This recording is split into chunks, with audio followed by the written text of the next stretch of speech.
이렇게 잔혹한 죄를 저지르고도 이런 처벌밖에 받지 않는지 정말 납득이 되지 않는 사례들을 제가 모아봤습니다. 이름하여 법 논리와 법 감정 사이입니다.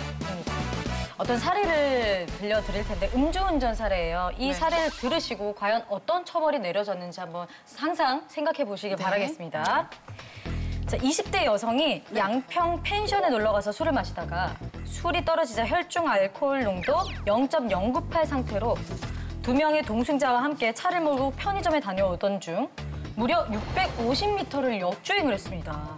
이로 인해 노부부가 몰던 차량과 정면 추돌 사고가 났고 운전한 가해자와 동승자들은 가벼운 타박상에 그쳤어요. 하지만 피해자 노부부 중 한 명은 평생 배변 주머니를 차게 됐고 큰일입니다. 신체와 정신 모두 후유증에 시달려서 편하게 잠들지도 못하는 생활을 하다가 1년 뒤에 뇌출혈로 쓰러져서 결국 사망을 하셨습니다.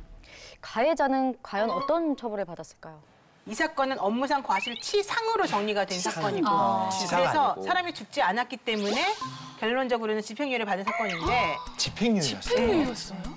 이게 집행유예 2년에 사회봉사 80시간을 선고받았는데 이게 되게 아실 거예요. 2016년도에 양평 외제차 음주 역주행 사건으로 해서 정말 뜨겁게 달궜던 사건이었어요. 실제로 어떻게 일어났는지 한번 보시고 말씀을 하셔야 될 것 같아요. 자, 블랙박스 영상. 블랙박스인가요?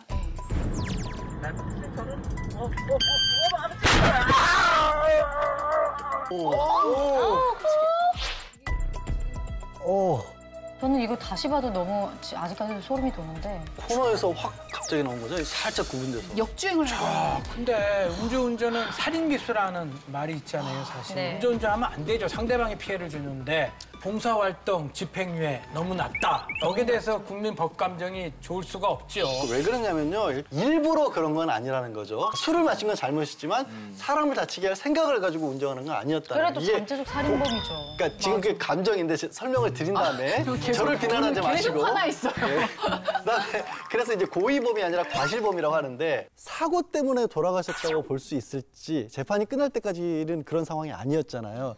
또 한 가지 또 생각해 볼 수 있는 게 교통사고 같은 경우는 대부분 이제 합의를 합니다. 그런 여러 가지 것들이 종합이 되다 보니까 이제 집행유예가 나오는 거죠. 합의를 하게 되면 훨씬 유리해지죠. 합의를 하는 거는 처벌 불원의 의사를 밝힌 것이다라고 보고 사실은 거의 실형이 안 나오는 경우가 많아요. 게다가 더 중요한 건 이 가해자가 24살의 여대생이었습니다. 초범이었고 나이가 어리기 때문에 이 사건으로 인해서 만약에 징역이라도 살게 되면 이 사람의 앞날은 또 어떻게 되느냐 이런 생각이 또 있는